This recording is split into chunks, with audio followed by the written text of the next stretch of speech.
വടക്കൻ നൈജീരിയയിലെ ബോക്കോ ഹറാമിന്റെ തടവിൽ ഏകദേശം 2 വർഷം കഴിഞ്ഞതിനു ശേഷമുള്ള തന്റെ അതിജീവനത്തിന്റെ കഥ ചിബോക്കിൽ നിന്നുള്ള ഡെബോറ എന്നറിയപ്പെടുന്ന ഒരു ക്രിസ്ത്യൻ യുവതി പങ്കുവച്ചു.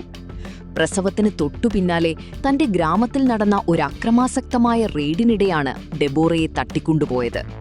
അതിലവളുടെ ഭർത്താവ് കൊല്ലപ്പെട്ടു. അവളെയും അവളുടെ 2 ഇളയ പെൺമക്കളെയും തീവ്രവാദികൾ കൊണ്ടുപോയി ഒരു കോമ്പൗണ്ടിൽ പാർപ്പിച്ചു. അവിടെ അവളെ ഒന്നിലധികം വിവാഹങ്ങൾക്ക് നിർബന്ധിക്കുകയും അവളുടെ ഇഷ്ടത്തിനു വിരുദ്ധമായി മതപരമായ ആചാരങ്ങൾ പിന്തുടരാൻ നിർബന്ധിക്കുകയും ചെയ്തു. തടവിൽ കഴിഞ്ഞപ്പോൾ ഇസ്ലാമിലേക്ക് പരിവർത്തനം ചെയ്യാൻ ഡെബോറയ്ക്ക് ആവർത്തിച്ചുള്ള നിർബന്ധം നേരിടേണ്ടി വന്നു. ഒപ്പം നിർബന്ധിത പ്രാർത്ഥനകളുടെയും പ്രബോധനങ്ങളുടെയും ദൈനംദിന ദിനചര്യകളും. സാഹചര്യങ്ങൾക്കിടയിലും തന്റെ കുട്ടികളെ സംരക്ഷിക്കുന്നതിൽ ശ്രദ്ധ കേന്ദ്രീകരിച്ചുകൊണ്ട് അവൾ തന്റെ ക്രിസ്തീയ വിശ്വാസം സ്വകാര്യമായി നിലനിർത്തി. ഏകദേശം 2 വർഷത്തിനു ശേഷം കോമ്പൗണ്ടിൽ നിന്ന് രക്ഷപ്പെടാൻ അവസരം ലഭിച്ചപ്പോൾ ഡെബോറ രക്ഷപ്പെട്ടു. മറ്റൊരു ബന്ദിയോടൊപ്പം സുരക്ഷിതമായി എത്തുന്നതിനു മുമ്പ് അവൾ കുട്ടികളുമായി ദുർഘടമായ ഭൂപ്രദേശങ്ങളിലൂടെ ആഴ്ചകളോളം സഞ്ചരിച്ചു. രക്ഷപ്പെട്ടതിനു ശേഷം ഡെബോറയ്ക്ക് അഭയാർത്ഥി ക്യാമ്പുകളിൽ വൈദ്യസഹായവും പിന്തുണയും ലഭിച്ചു.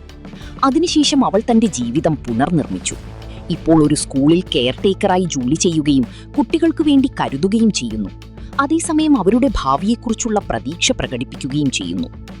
വടക്കു കിഴക്കൻ നൈജീരിയയിൽ വ്യാപകമായ അക്രമങ്ങൾക്ക് ബോക്കോ ഹറാം ഉത്തരവാദിയാണ്.